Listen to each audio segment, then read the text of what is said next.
right. Good afternoon, everyone. My name is Janelle Smith, registered dietitian nutritionist and the Ask the Dietitian for the Celiac Disease Foundation. We'll go ahead and get started with the webinar today, Gluten-Free 101. Hopefully, most everything you need to know about following a gluten-free diet for diagnosis of gluten-related disorders. So if you are having any problems with hearing me or seeing the slides, please do let me know. And if you have any questions, please send me a chat and I will be answering them throughout the webinar and especially at the end. All right, so today we're going to cover gluten-free diet basics. And actually at the end of our webinar, we're going to have a special guest of Talia from the CDF National Office is going to talk to us about an advocacy project about the Gluten and Medications Act that's being proposed to Congress. So that's going to be a very important thing for you to listen to if you'd like to make a difference in our world and keeping ourselves safe from gluten. So when we talk about the gluten-free diet, I'm going to define what is gluten, what exactly is a gluten-free diet. I'm going to teach you how to read food labels, which is one of the most important parts of the diet. How to prevent cross-contact, which means how to prevent your food from coming into contact with gluten that could cause small amounts of gluten to be ingested either accidentally or sometimes on purpose. Other lifestyle changes that are really important to being completely gluten-free. And then I'm going to address some different gluten myths. And as always, I'll be happy to answer questions throughout. So first of all, why do we care about following a gluten-free diet? Well, the gluten-free diet is currently the only treatment that's known to be effective for both celiac disease and non-celiac gluten sensitivity. There are other individuals who are following a gluten-free diet advised by their physician or other healthcare provider. So if a gluten-free diet is important to your health, this is what you need to know. We do know that especially in celiac disease, or specifically in celiac disease, eating even very small amounts of gluten can cause intestinal damage. Whether or not symptoms are present, we know that basically the amount of flour that could fit under your pinky fingernail is enough to cause intestinal damage. And many people state that they don't have symptoms from ingesting gluten. So if you are one of those, it's important to know how to prevent yourself from getting gluten in your diet, mostly just for your overall health and longevity. We know that there are some risks of not following a gluten-free diet in those with celiac disease. These include the development of more autoimmune diseases. Actually, the longer a person goes without being diagnosed, the higher their risk is of developing more autoimmune disorders. That means that if someone is diagnosed with celiac disease when they're very young, before age 5 or in early childhood, their risk of developing another autoimmune disorder such as hypothyroid, liver disease, multiple sclerosis, lupus, those risks are lower than if a person is diagnosed, say, after age 20. Also, the risk of not following a gluten-free diet includes malabsorption. If we have intestinal damage, we have inflammation throughout our body, and we also malabsorb nutrients. So this leads to poor health in general, fatigue, hair loss, skin quality, depression, but also can cause inflammation throughout the body, which means often infertility. Intestinal cancers can arise from untreated celiac disease, and potentially refractory celiac disease risk is increased from not following a gluten-free diet.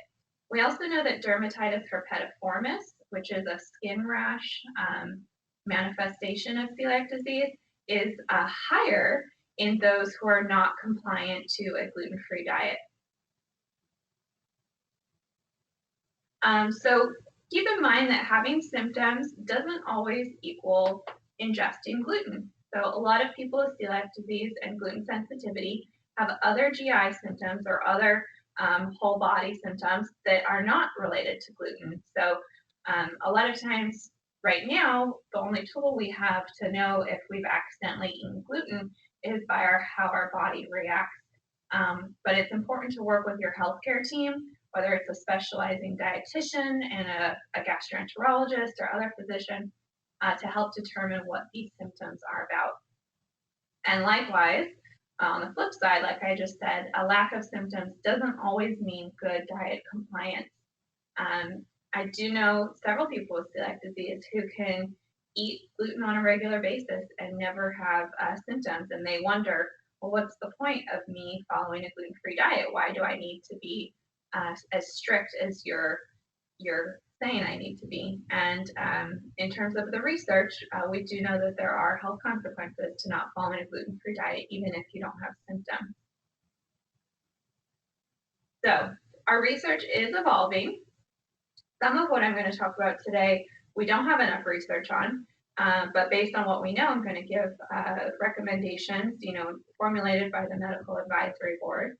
And then we also know that the level of sensitivity can vary among individuals, so that, just in studies that they've done in terms of amount of gluten that's ingested in those with celiac disease, some people do have intestinal damage to very, very small amounts of gluten, and some do not have intestinal damage with larger amounts, still relatively low amounts of gluten. So overall, if we're looking at a gluten-containing diet, certainly among those with non-celiac gluten sensitivity levels can vary.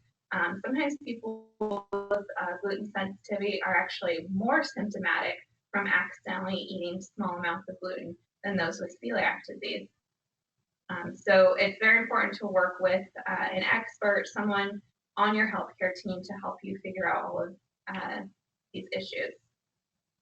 All right, so now to the diet basics. What is gluten? Gluten is groups of proteins that are found in the grains wheat, barley, and rye. It's not just one single molecule, so we can't just remove gliadin from wheat. We do have to remove most of the protein from our diet. And it's not the proteins of other grains like corn or rice, despite some kind of misnomers and myths. You might also see food science terms if you're in a cooking industry or whatnot, of corn gluten or rice gluten. But that form of gluten is not relevant to to celiac disease or to gluten sensitivity. It sounds like glue and it acts like glue, but it's not glue. Nor is it glucose, even though these names sound a lot like gluten. So reading food labels is completely necessary, even if someone feels really comfortable at knowing what foods are gluten-free or not. Products do change frequently, formulations change, so I recommend checking food labels as much as possible. So how do you read a food label to determine if it's gluten-free? So the FDA just 2 years ago finally defined and enforced the gluten-free label. This means that any product that writes gluten-free on their food label, it can be anywhere on the box or bag, has to comply to these terms. Gluten-free can also be said as free of gluten, no gluten, or without gluten. But there's one term that does not mean gluten-free, and that is when products say no gluten-containing ingredients. That's a nice caveat that individuals use or that companies use to not have to account for any contamination in their product. So you really want to look for products that are labeled gluten-free. This means that there will be no wheat, barley, rye, or triticale, or ingredients derived from these grains. And triticale is a crossbreed of two different grains. Unless the ingredient is processed to remove gluten and the final product contains less than 20 parts per million gluten. Products can also be labeled gluten-free if they are naturally gluten-free, such as water or vegetables. But overall, with all of these conditions, any unavoidable presence of gluten must be below 20 parts per million. So to most of us, 20 parts per million doesn't mean much, but like I said, it is a very, very small amount. It essentially means 20 milligrams within 1 kilogram of product. And manufacturers generally test their products to ensure that it fits this standard. So, no, I have that coming later. Okay. So in terms of the FDA labeling, labeling products with gluten is not mandatory. So it's not like an allergen label where if a product contains wheat, it must declare it contains wheat. If a product is gluten-free, it's up to the manufacturer to determine if it wants to label that product gluten-free. So this means that there are many gluten-free products existing in the world that are not labeled gluten-free, which is why it's really important to learn how to read labels. Another important thing to note is that there is no universal symbol or logo that has been designated for the FDA. So any gluten-free label, meaning a symbol or a logo that's on the package, is really trademarked by that product or a certifying agency that kind of oversees that product. So just because a product doesn't have a nice fancy graphic doesn't mean that it's not as gluten-free as a product that just has the tiny word gluten-free. An important thing to know is that the FDA doesn't require testing in advance. It's only basically going to regulate on the backside via product recalls. So there are manufacturers out there that are not testing their products, especially I think if it's naturally gluten-free. So if it's possible to come across products that are labeled gluten-free in error, and if you find these, I do advise you to contact the FDA because we need to, as a community, really police these food products and make sure that they're safe for us all. The gluten-free ruling is suggested to apply to food service, but it does not apply to restaurants. So restaurants that offer gluten-free menus do not necessarily need to comply to the FDA's definition of gluten-free. Like I said, it doesn't apply to the label no gluten ingredients or no gluten containing ingredients. So I would always investigate a product that has that label. And so in terms of the labels that do exist on products, there are various third-party companies that have their own copyrighted labels.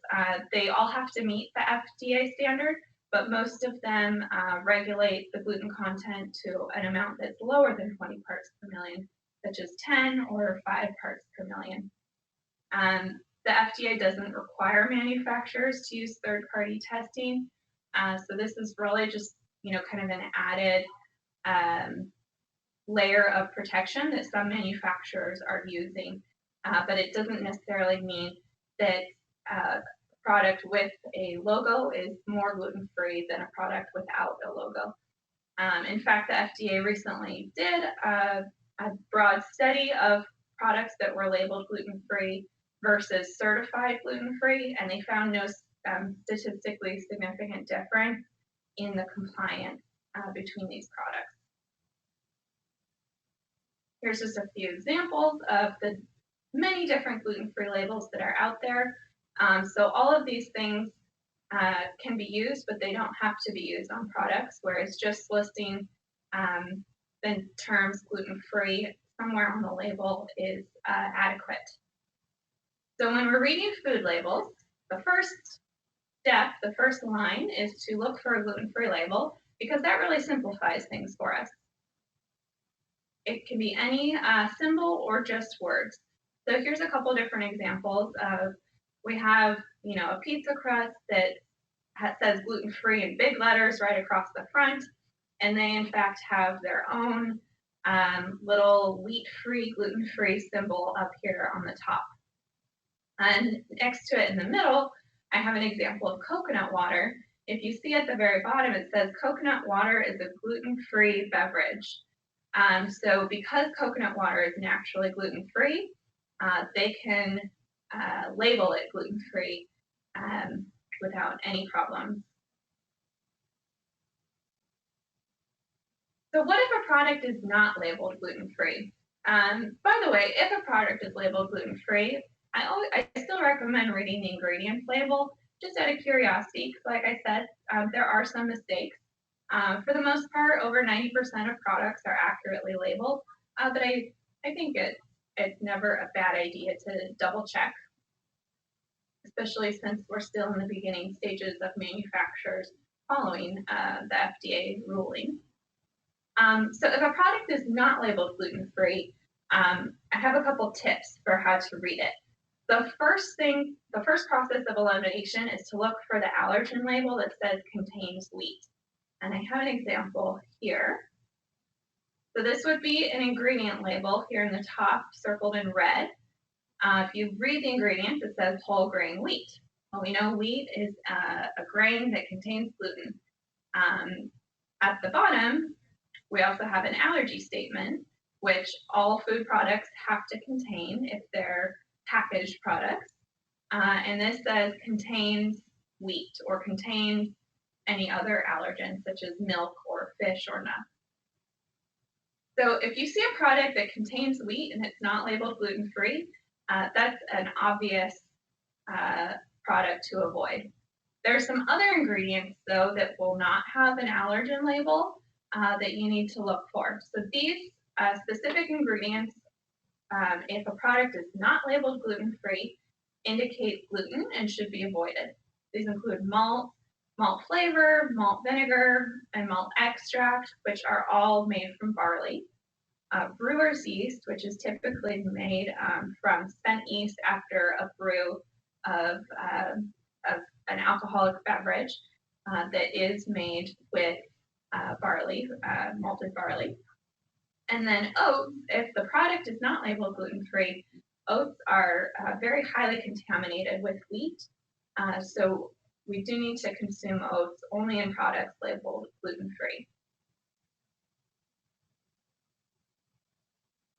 Now, has anyone noticed that a lot of manufacturers are writing warnings such as made on equipment shared with wheat or may contain wheat?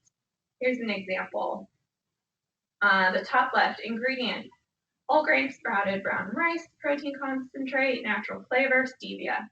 Allergen information, this product is manufactured in a facility that processes other products which may contain soy, dairy, wheat, tree nuts, etc. Oh my goodness, I'm out of breath just reading that. So this is a very confusing statement to most of us consumers. Essentially, based on the research, there could be an increased risk of having just accidental gluten content in a product that's naturally gluten-free if it's a grain-based product. And this is especially in products that contain oats. So again, if a product is labeled gluten-free, it should be meeting the FDA standards, meaning that it contains less than 20 parts per million gluten, even through any forms of cross-contact.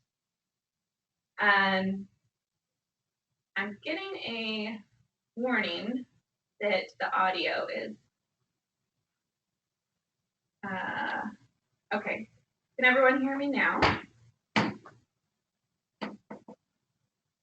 Okay, so I think it was an interruption in the internet connection. Okay, so where was I? If a product is labeled gluten-free, even if it has the manufacturing warning, it should be meeting the FDA standards of less than 20 parts per million gluten. If a product is not labeled gluten-free, it is slightly more likely to be contaminated if it's a grain-based product.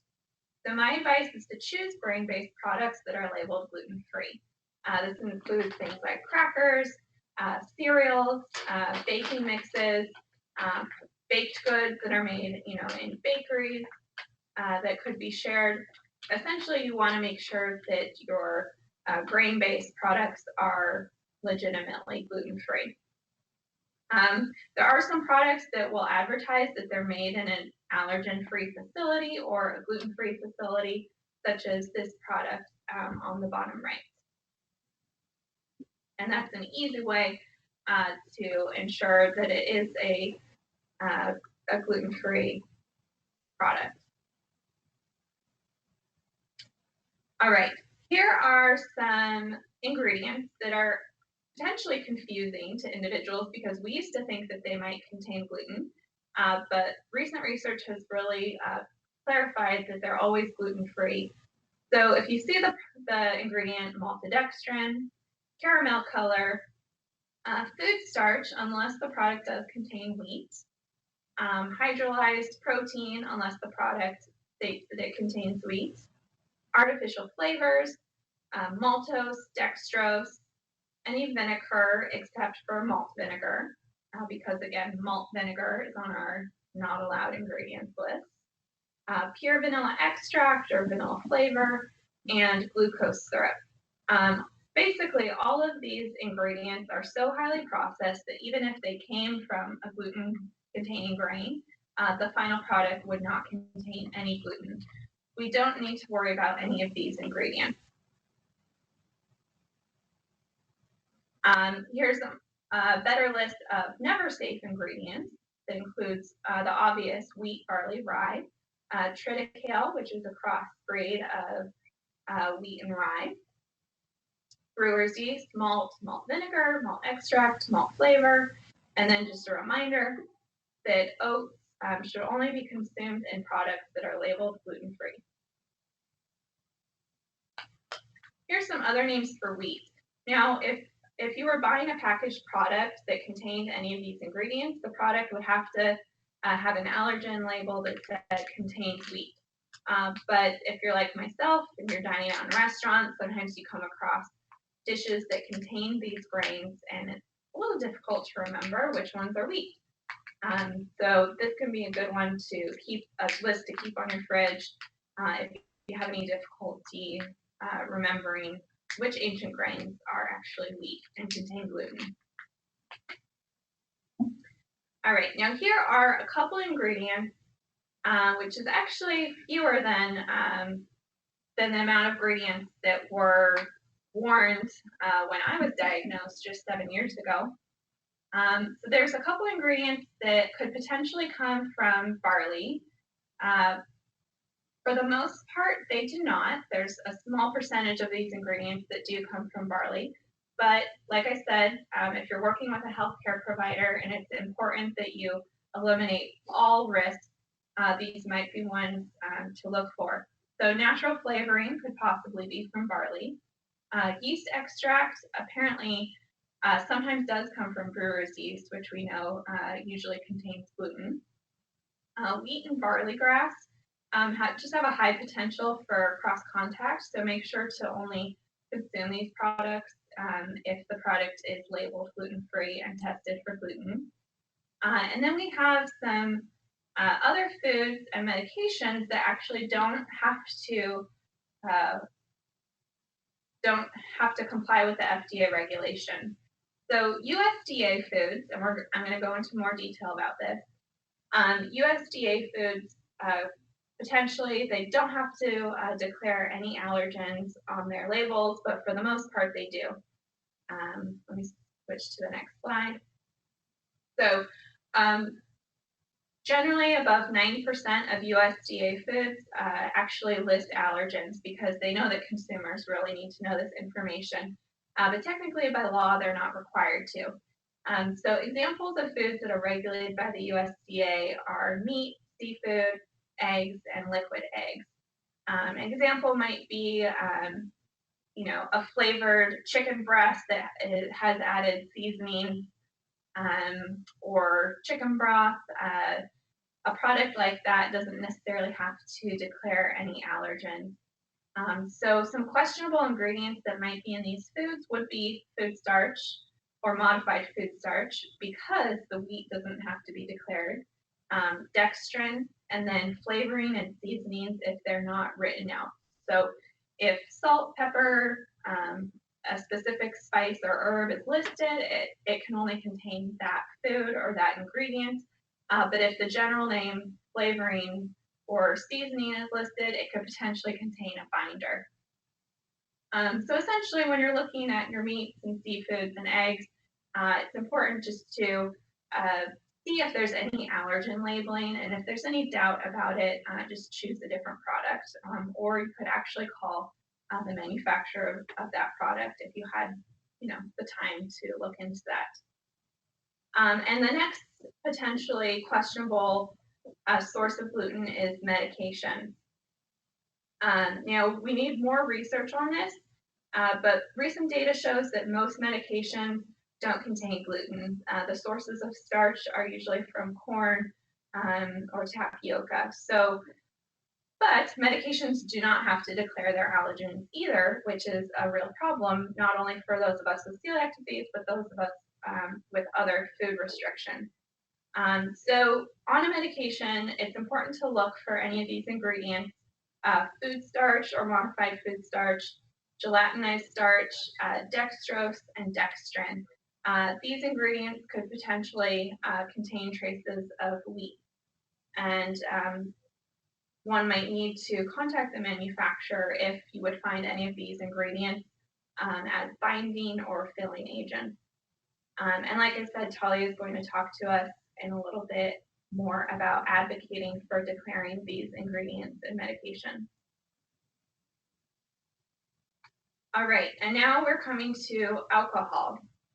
This is another product, not necessarily food, beverages that are not regulated by the FDA. They're regulated by the Alcohol, Tobacco, Tax and Trade Bureau, also known as the TTB. The TTB has agreed to comply with the FDA definition of gluten-free, however. So essentially, we know that distilled beverages, just like distilled vinegar, are safe for those with celiac disease. The final product does not contain any gluten because of the distillation procedure. However, malted beverages such as beer, the malting procedure does not remove gluten from the final product. So an alcoholic beverage cannot be labeled gluten-free if it contains malted barley. However, certain products feel that they have evidence that malting removes gluten, and so there is now kind of a caveat to this where they can label their products gluten removed or specially formulated to remove gluten. To date, as far as we know, these products are not safe for those with celiac disease, and they likely contain gluten in the final product. So these are not recommended by our medical advisory board for anyone on a gluten-free diet. Here are a couple examples. We have here on the bottom, brewed with malted barley, specially crafted to remove gluten. Or we have this fancy little logo, says crafted to remove gluten. And then on top, I just want to point out that here's an alcohol label that includes nutrition facts, but no ingredients. So essentially, when it comes to alcohol, we need to look for products that are naturally gluten-free, such as wine. We can look for distilled beverages, such as hard alcohol, or we need to look for fermented products that are not made with barley. So there are special gluten-free beers that are made from gluten-free grains, such as sorghum, rice, or millet. And those that are labeled gluten-free because they are naturally gluten-free are safe for those with celiac disease. Okay, so that's all of our label reading information. If you have any additional questions, please feel free to ask me. I hope that I've answered all of the questions so far. So in terms of preventing cross-contact, this is really an important part of following a gluten-free diet because we do know that individuals with celiac disease can continue to have intestinal damage and elevated antibodies if they are accidentally getting gluten from cross-contact. So this happens during food preparation, often at home or out at restaurants. For the most part, manufacturers have to follow good manufacturing processes that separate the allergens. But at home, we need to do that for ourselves. So what's recommended is that, and like I said, in this area, there's not a lot of evidence-based guidelines. So these are industry standards that are used to minimize risk. It doesn't mean that it can completely prevent risk. It doesn't mean that you could not do one of these and you're definitely going to get sick. These basically are all procedures to minimize the chance of accidentally ingesting gluten.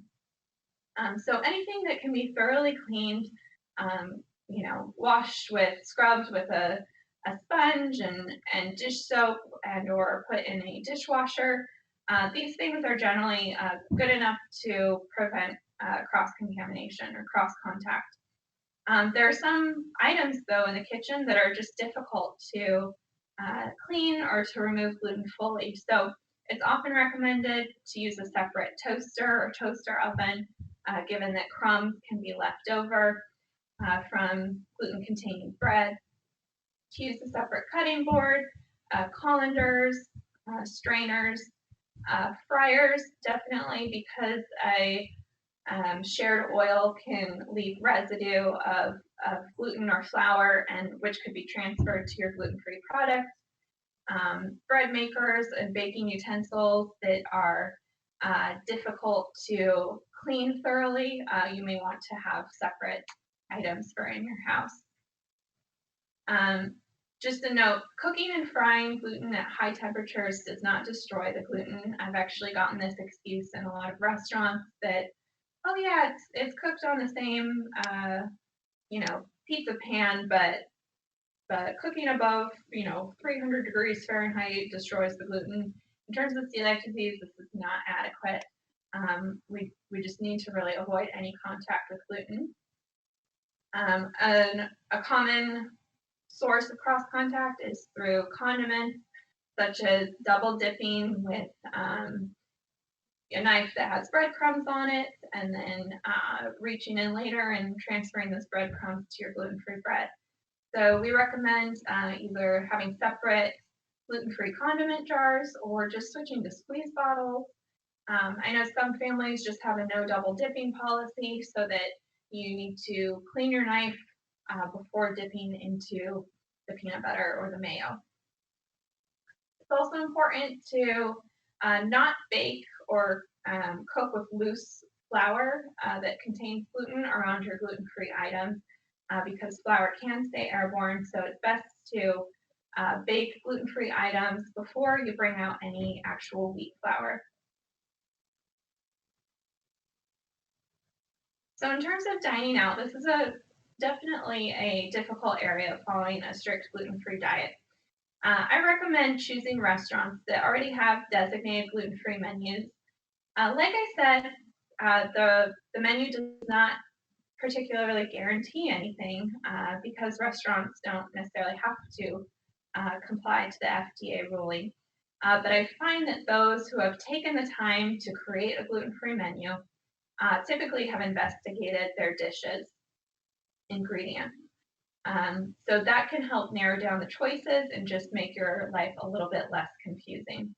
I recommend speaking with chefs and managers rather than cashiers or waiters. I find that the higher up in the company, the individuals generally take more safeguards for your care, whereas sometimes cashiers and waiters are just not informed about the ingredients that are in the food that they're serving. It can be really helpful to actually call ahead before dining out in a restaurant. That way you can take the time to ask all of your questions without feeling pressured by, high fast pace of a restaurant or, by holding up the rest of the people in your party. So when you're dining out, always ask questions of the food you're eating, even if it is on a designated gluten-free menu. Questions that sometimes I ask myself, does it contain flour? Does it contain soy sauce? This is a really common ingredient used in everything from marinades to salad dressings. I found soy sauce in balsamic vinaigrettes. I don't know why it was there, but it's important to ask if it might contain any gluten ingredients. And then I always ask, how do you prevent cross contact with other foods? So if I'm going to a restaurant, maybe a pizza restaurant or an Italian restaurant that has a gluten-free menu, they have gluten-free pasta on their menu. I always ask, how do you prevent cross contact? Do you have a separate pasta pot for your gluten-free pasta? Because it's not adequate for my pasta to be boiled in the same water as all the other pasta for the rest of the night, because there will be wheat starch in that water. Do you have a separate strainer for your gluten-free items?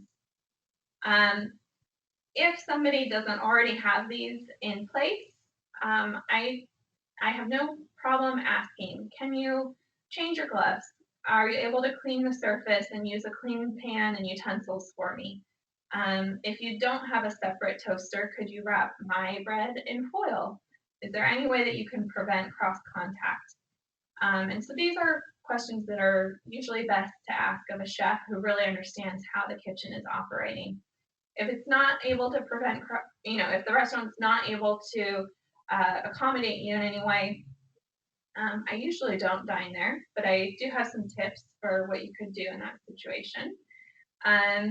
If I've asked questions in advance and I know that a restaurant is not going to be very accommodating, I'll often eat before I go out and just enjoy a beverage with my friends or family at the restaurant. A couple things to be aware of, which are some kind of oops situations, is that some restaurants actually add pancake batter or flour to their scrambled eggs. Most licorice in the world is made with wheat. There are some gluten-free versions, but they're not very common. Sometimes caramel can be made with wheat. So if you come across like a caramel sauce in a restaurant or caramel candies, you should definitely ask about that. Like I mentioned, soy sauce can be in everything, and standard commercial soy sauce is not gluten-free, but there are gluten-free versions, also known as tamari. And then often non-fat versions of foods can have added wheat to mimic the texture of fat, such as mayo or peanut butter. So be sure to always read the ingredient labels for products like that. So here's some suggestions for gluten-free saves when you're just living your life. So at a restaurant, if they're really not able to work with me, I recommend ordering things that are incredibly simple, that do not have sauces or marinades, or can be wrapped in foil. So something like a sauteed meat or seafood without marinade, just maybe some olive oil, salt, and pepper is an option, especially if they can cook it in a separate pan. Things like baked potatoes are generally pretty easy to prevent cross-contamination, but you do want to make sure that that potato or potato skin is not deep fried, because some people do deep fry their baked potatoes. Steaming vegetables is generally better, but you do want to make sure that their steamer is not over pasta water. You can always choose your eggs over easy, and if you're not in a place where you can ask if the scrambled eggs have any pancake batter. And then salads, can be very simple ingredient foods. I like to add beans like garbanzo beans or white beans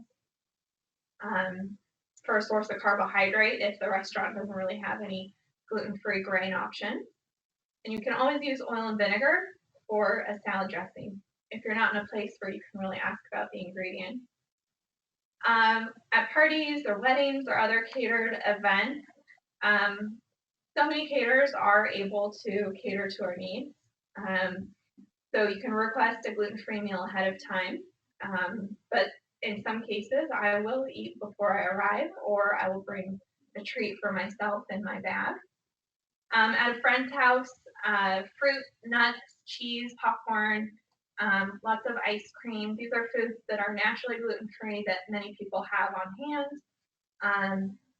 If you have kids or you're frequently over at someone's house, just ask if you can keep some frozen dishes in their freezer for when you come over. On a road trip, gas stations I've found actually to be a decent option as opposed to fast food restaurants for finding gluten-free options, things like hard-boiled eggs, cheese sticks, just whole fruit or raw or roasted nuts, and just plain potato chips where you can raise the ingredients. These are all options that you could put together to make a gluten-free meal. I do always really keep bars and nuts in my purse or in my glove compartment just for occasions like that. Also in something like an earthquake kit or an emergency disaster kit, it's really important to keep gluten-free food that is non-perishable. I wanted to mention one thing. One of our viewers has found tamari that was not gluten-free, so always read the label to make sure that it does not contain wheat. And then I did want to let you know that these slides will be uploaded to our website, so you will find them at celiac.org/webinars. And I'm going to type that into. That will be up there later today.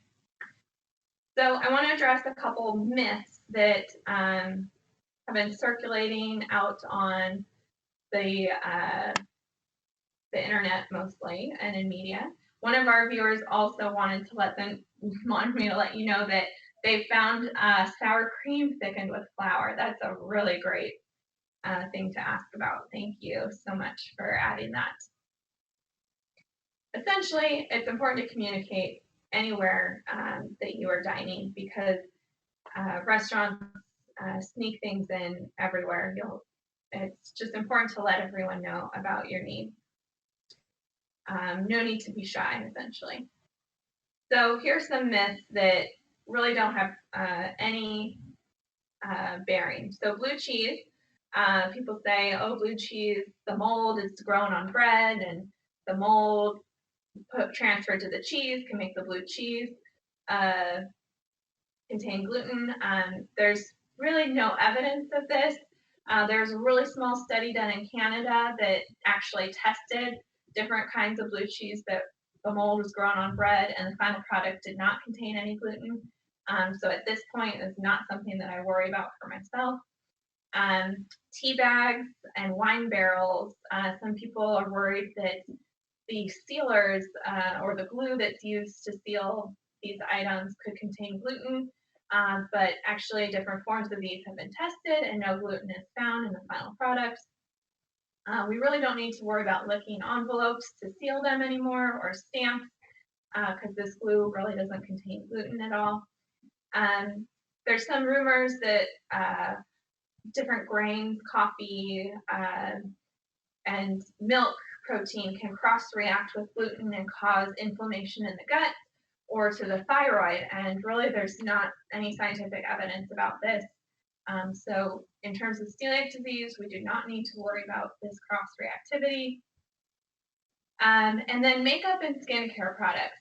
Unfortunately, we really don't have much research about makeup or skincare products or other cosmetics containing gluten because these products don't have to label whether or not they contain gluten.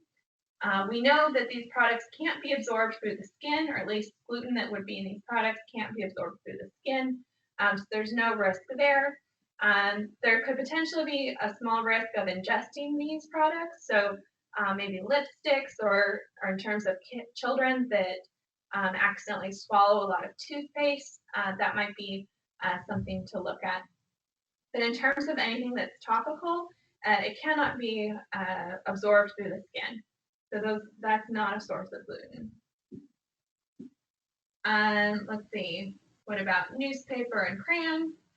I guess potentially things like anything that might contain wheat, such as Play-Doh, shouldn't be put in the mouth because it could be ingested that way. So I do wash my hands if I'm touching something that contains wheat. I don't know that crayons ever contain wheat, and paper does not contain wheat because it's made from a tree. So, in general, it's always a good idea to wash your hands before touching your mouth. And for those with celiac disease, just be conscious of if you're accidentally swallowing something that contains wheat. All right. Just a couple of different resources that we have on our website. We have a whole 7-day gluten-free meal plan that is a great tool to getting started or to just refreshing yourself on how you can follow a really safe gluten-free diet. So celiac.org/meal plan. You can find this entire meal plan easy for you to download with great ideas and a really balanced diet developed by a dietitian. We also have a healthcare provider directory where you can find dietitians, physicians, really a variety of healthcare practitioners that state that they're knowledgeable about celiac disease and the gluten-free diet. So celiac.org/directory. And then we also have a gluten-free product marketplace, which includes services such as traveling services. Such a variety. I can't even mention them all right now, but celiac.org/marketplace is an excellent source for you to just go browse and see what kind of products are available to you. I'm always amazed at the things that I find that I haven't had in years, and I didn't realize that they made it gluten-free. You can really easily add it to your cart in Amazon, and actually a portion of what you purchase through this portal in Amazon is donated back to the Celiac Disease Foundation. So I want to address just a couple questions before Talia comes on and tells us about a great way to use our voice. But I will be back after that to answer questions. So one thing I wanted to clarify, soy products, soy in itself is gluten-free, but soy sauce is generally made with wheat, has wheat added to it. So this is why soy sauce needs to be avoided. But in general, soy is gluten-free. So soy is not an ingredient that you need to avoid on a gluten-free diet. Let me see if there's anything else. So these slides are going to be a really good tool if you want to keep the list of ingredients to avoid.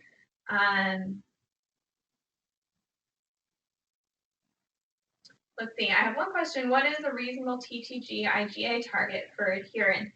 But essentially, TTG should normalize to completely negative below whatever the measure is that the test says is negative. So for different labs, it might be less than 5, it might be less than 12. Essentially, people with celiac disease need this to return to negative throughout their life. Now, we find that in some individuals, it can take up to a year on a gluten-free diet for that number to go down to 0.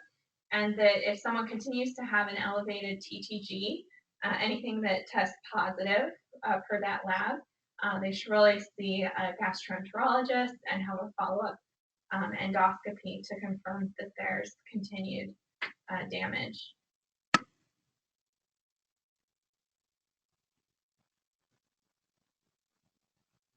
All right. So Talia, I'm going to have you join us and educate us about advocacy. Oh, this comes next.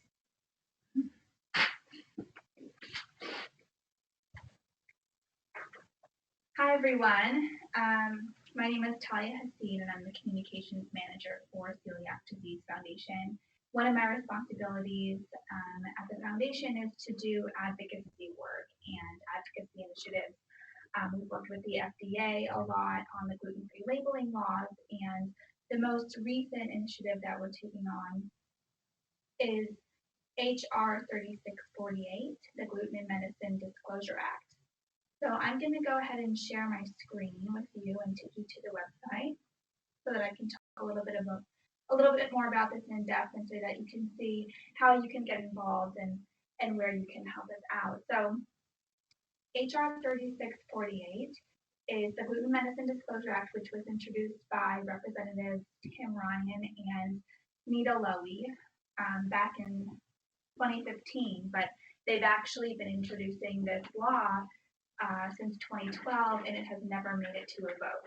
So they continue to introduce it each year in hopes that it will be passed. And this year they've asked Celiac Disease Foundation for our support.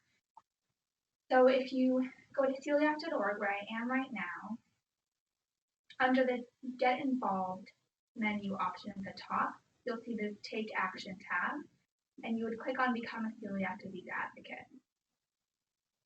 So I'll take you there right now, and once you get to this page, this is our landing page for all of our advocacy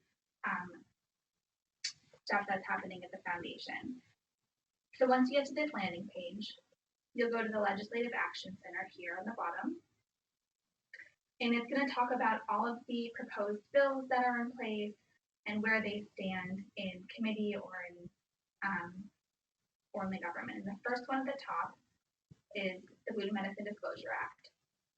And this will give you a breakdown of what the bill is talking about and where it stands. Now, where it stands is Tim Ryan and Nita Lowy are still waiting for co-sponsorship for the bill to get it passed. So I was in Washington, D.C. a few months ago at the Digestive Disease National Coalition. While I was there, I met with several members of Congress to tell them about this bill and to ask them to co-sponsor this bill so that it can get passed this year. This is why we have it included in our Legislative Action Center on the website, because the more people with celiac disease and the more people in the gluten-sensitive community who reach out to their representatives and educate them about this bill, the more people will be willing to sign on to it and will move it forward in Congress. So that's why we ask you as our boots on the ground and people who are affected directly by celiac disease to get to this page on our website, learn how you can take action, and help us get this bill passed. What the Gluten Medicine Disclosure Act will do is it will essentially make it easier to identify sources of gluten in your medication. So as you know, right now, medication is not required to include an ingredients list or an allergen statement. So this legislation requires that drug labels contain a statement identifying the source of any ingredient constituting or derived from a grain or starch containing ingredient. So essentially, when you get medications, you'll know whether or not they contain gluten. And obviously, that's very important for someone with celiac disease. So on this page, it'll give you a short summary of what the bill is talking about, and then if you click on the sample letter link here, it'll give you an example of what a letter that you would write would look for when you want to send it to your representative. So we have a sample letter here at the bottom that you can essentially copy or reword and send it to your representative to let them know that this bill is happening and where it stands and that we need their support in order to get it passed, why it's important, that kind of thing. At the top of the page, you'll see the steps to get this done and to make it happen. You can do it electronically, which these steps tell you how to do, or you can mail it, you can hand deliver it, however you think is best and whatever you think is easiest. But this is a really important advocacy initiative that we're working on right now at the foundation, and we do need your support to get it passed. So that's about it. If you do have any questions about the advocacy portion, you can send an email to info@celiac.org, and I would be the one who would respond back to you to get you more information. I will go ahead and get Janelle back on the webinar so that she can answer any remaining questions for the next 4 or 5 minutes or so. So thank you for your time, and we look forward to having your support. Thanks, Talia. Okay, so I want to go back to our presentation because I do have a fun quiz that you can give for yourself to see how you're doing with the gluten-free diet. Let's see what happens.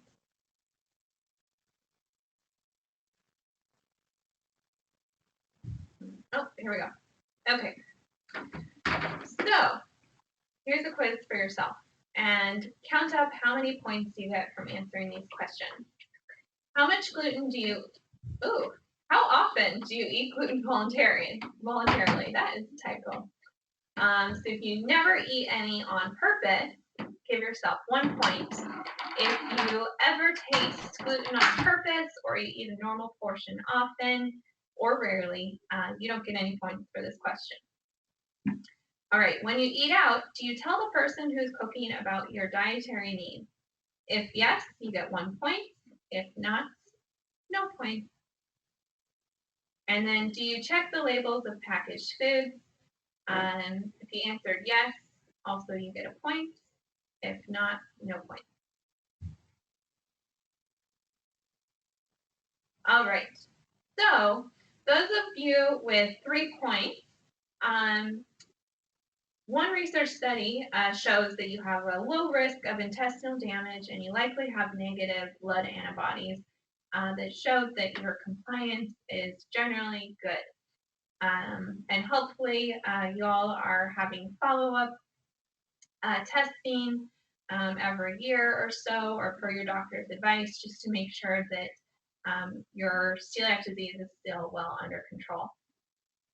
Those who have only 2 points might have a slight risk of having intestinal damage, and then those with 0 or 1 point will have a high risk of intestinal damage and positive blood antibodies. This was from a research study that was only for celiac disease, so we don't really have a way to measure it in those with non-celiac gluten sensitivity. But for those of you who have celiac disease, essentially it's very important to not eat gluten voluntarily, to tell the person who's cooking about your dietary needs, and to check the labels of packaged foods, which hopefully I have covered in depth today. So thank you so much for joining us. If you have any questions, feel free to ask. I'll stick around for a minute. But you can find this presentation and the slides at celiac.org/webinars later today. And my blog and monthly articles are at celiac.org/ask, where you can also send me an email message if you want to email me with me directly. We'll be back next month for another fantastic Ask the Dietitian webinar.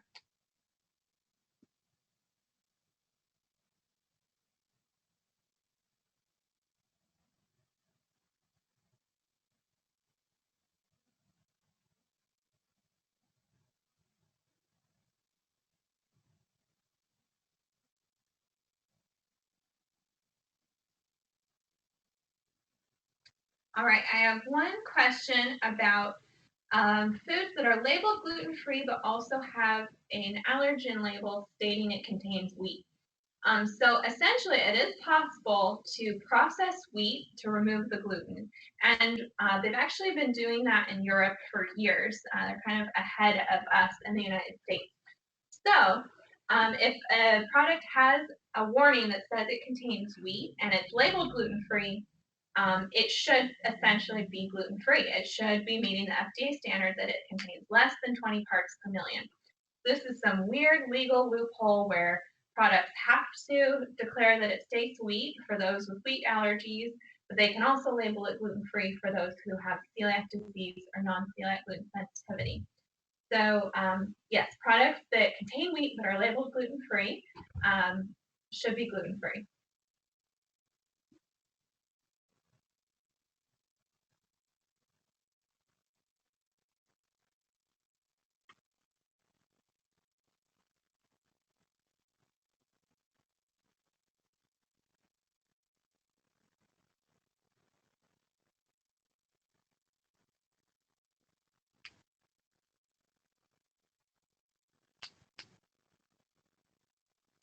Let's see, I got one question about, does rice and coffee need to be labeled gluten-free? I do recommend that grains should be labeled gluten-free, but rice is is not very common to be accidentally, contaminated because it's not usually grown the way that wheat or barley are grown. It's not usually processed in the same plant. So I'd say that's a very low risk item. And in fact, there's actually a special diet for those with refractory celiac disease or those who are incredibly sensitive to small amounts of contamination, and rice is allowed on that diet. So rice is probably the lowest risk grain. Oats are the highest risk grain, and they always need to be labeled gluten-free for those with celiac disease. Plain coffee doesn't need to be labeled gluten-free, but I always recommend reading the ingredients because some coffees actually have flavors added in that could contain gluten, such as malt flavor or malt extract.